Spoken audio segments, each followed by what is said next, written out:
अस्सलाम वालेकुम dear students. आज हम माइक्रोसॉफ्ट एक्सेल पर डिफरेंट 2 असाइनमेंट्स को हल करेंगे। हमारे पास वेरी फर्स्ट असाइनमेंट है, अगर किसी कंपनी में किसी भी एम्प्लॉय की सैलरी 10,000 से ज़्यादा है तो उसको डेजिग्नेशन मैनेजर का मिलेगा। अगर किसी एम्प्लॉय की सैलरी 10,000 से कम है तो उसको डेजिग्नेशन मिलेगा असिस्टेंट मैनेजर का। तो यहाँ पर name of employ mister Ali है और चूँकि वो सैलरी उसकी 11,000 है और हम यहाँ पर उसका डेजिग्नेशन डिफाइन करेंगे। डेजिग्नेशन के लिए आपने is equal to if bracket start, अगर इस सेल की वैल्यू ज़्यादा है 10,000 के, देन कोमा, इन्वर्टेड कोमा में आप डेजिग्नेशन लिखेंगे manager, then inverted comma, then comma means कि अगर ऐसा ना हो फिर इन्वर्टेड कोमा में assistant manager, then inverted comma और इसके बाद आपने इंटर की प्रेस कर देनी है। तो यहाँ पर डेजिग्नेशन उसकी है मैनेजर, क्योंकि यहाँ पर सैलरी 10,000 से ज़्यादा है। अगर यहाँ पर मैं सैलरी 10,000 से 9,000 करता हूँ तो डेजिग्नेशन आ जाएगा असिस्टेंट मैनेजर। इसी तरह डियर स्टूडेंट्स, एक और असाइनमेंट है हमारे पास। अगर कोई कंपनी अपने ACR में एक क्राइटेरिया डिफाइन करती है कि हमारे वो तमाम एम्प्लॉयज़ जो परफॉर्मेंस की बिना पर जिनको हमने A+, A और B कैटेगरी में फॉल किया है, तो उनको उस हिसाब से इंसेंटिव दिया जाएगा। जैसा कि अगर कोई एम्प्लॉय का A+ ग्रेड है तो उसको 15% उसकी सैलरी में इंसेंटिव ऐड होकर उसको सैलरी मिलेगी। इसी तरह जिसका A है 10%, B का 5%। और यहाँ पर मैं अभी न्यू सैलरी फाइंड करता हूँ कि कितनी हो सकती है अप्रॉक्सीमेट। तो इसके फार्मूला के लिए is equal to if bracket start, अगर उसने बोला कि logical test, logical test means grade, हमने इसको ग्रेड के लिहाज से देखना है। अगर ग्रेड मीन्स कि अगर ये वैल्यू बराबर है इन्वर्टेड कोमा में A+, देन इन्वर्टेड कोमा,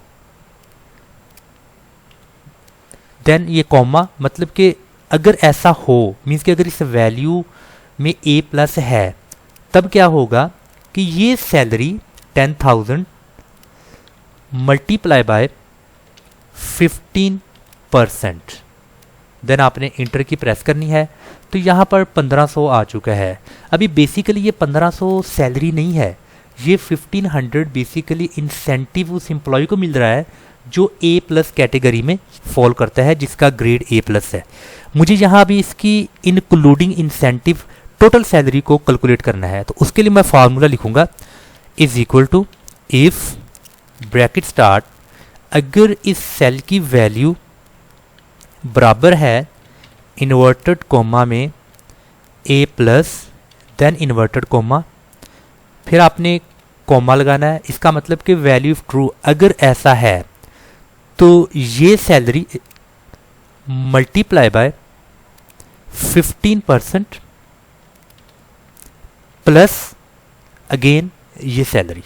इसका मतलब ये है कि इस सैलरी का जब 15% लिया जाएगा तो वो 1,500 होगा और उसमें हमने ऐड कर देना है इस सैलरी को, मीन्स के 10,000 को। देन उस एम्प्लॉय की सैलरी कितनी होगी, इंटर की प्रेस कीजिएगा। अभी ये जो आपके पास न्यू सैलरी उस एम्प्लॉय की आई है वो है 11,500 रुपीज़। तो इस तरीके से डियर स्टूडेंट्स आप ग्रेड के लिहाज से सैलरी को कैलकुलेट कर सकते हैं।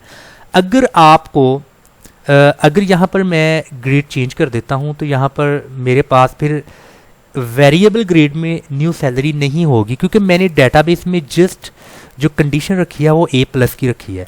अभी यहाँ पर मुझे एक कॉमन फार्मूला लिखना है कि ये तीनों तरह के ग्रेड को मुझे एक फार्मूला में ऐड करना है। तब अगर यहाँ पर ग्रेड मैं चेंज करूँ तो उस हिसाब से यहाँ पर सैलरी न्यू मुझे मिले।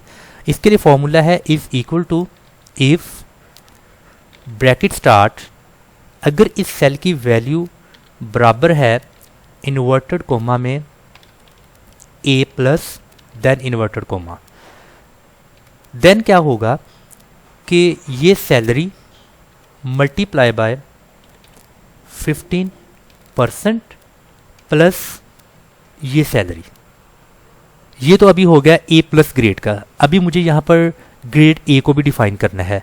यहाँ पर आपने कॉमा लगाना है। इस कॉमा का मतलब है वैल्यू फॉल्स। अगर ऐसा नहीं है फिर आप क्या करेंगे, इफ ब्रैकेट स्टार्ट, अभी लॉजिक क्या है आपने डालनी, अगर इस सेल की वैल्यू बराबर है इन्वर्टेड कॉमा में ए, देन इन्वर्टेड कॉमा, अगर वैल्यू ए है देन फिर क्या होगा, ये सैलरी मल्टीप्लाई बाय, अगर ग्रेड ए होगा तो उसको इंसेंटिव 10% मिलेगा, तो आपने इसको मल्टीप्लाई 10% से कर देना है और इसमें आपने प्लस कर देना है सेम इसी सैलरी को।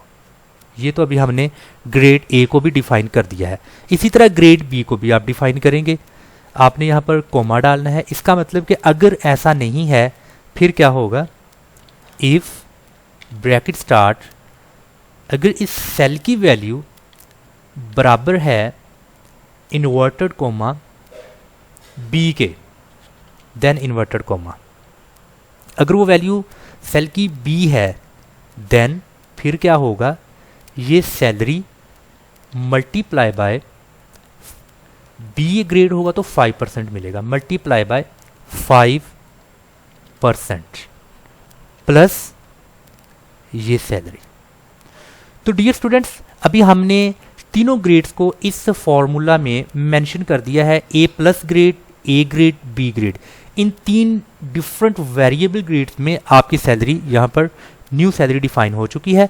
और हमने लास्ट लेक्चर में जैसा कि ग्रेड का फार्मूला हमने जब फाइंड आउट किया था तो हमने 6 ब्रैकेट्स को ओपन किया था, और माइक्रोसॉफ्ट एक्सेल का ये रूल है कि जितनी ब्रैकेट्स को आप ओपन करेंगे उतनी ही ब्रैकेट्स को आप क्लोज करेंगे। तो अभी हमने 3 ब्रैकेट्स को यहाँ पर ओपन किया है, तो 3 ब्रैकेट्स को हम यहाँ पर क्लोज करेंगे। शिफ्ट की मदद से आपने तीनों ब्रैकेट्स को क्लोज कर देना है, और ऐसा करने के बाद आपने इंटर की प्रेस करनी है। तो यहाँ पर अगर ग्रेड ए प्लस है तो यहाँ पर सैलरी है 11,500। अगर यहाँ पर मैं ग्रेड को चेंज करके ए ग्रेड करता हूँ तो आप देखिएगा सैलरी चेंज होकर 11,000 हो चुकी है 10% के मुताबिक। अगर यहाँ पर मैं उसका ग्रेड चेंज करके ग्रेड बी करता हूँ तो आप डियर स्टूडेंट देखें कि सैलरी बी ग्रेड को 5% इंसेंटिव मिलेगा और उसकी सैलरी 10,500 हो चुकी है। तो डियर स्टूडेंट, आज के इस लेक्चर में हमने माइक्रोसॉफ्ट एक्सेल पर बहुत ही बेसिक बुनियादी 2 असाइनमेंट्स की हैं। तो अगर आप माइक्रोसॉफ्ट ऑफिस मैनेजमेंट की स्किल हासिल करना चाहते हैं तो आप हमारे इस यूट्यूब चैनल को सब्सक्राइब करें और बेल आइकन को प्रेस करें ताकि हर नई आने वाली वीडियो की नोटिफिकेशन आपको मिल सके। अस्सलाम वालेकुम।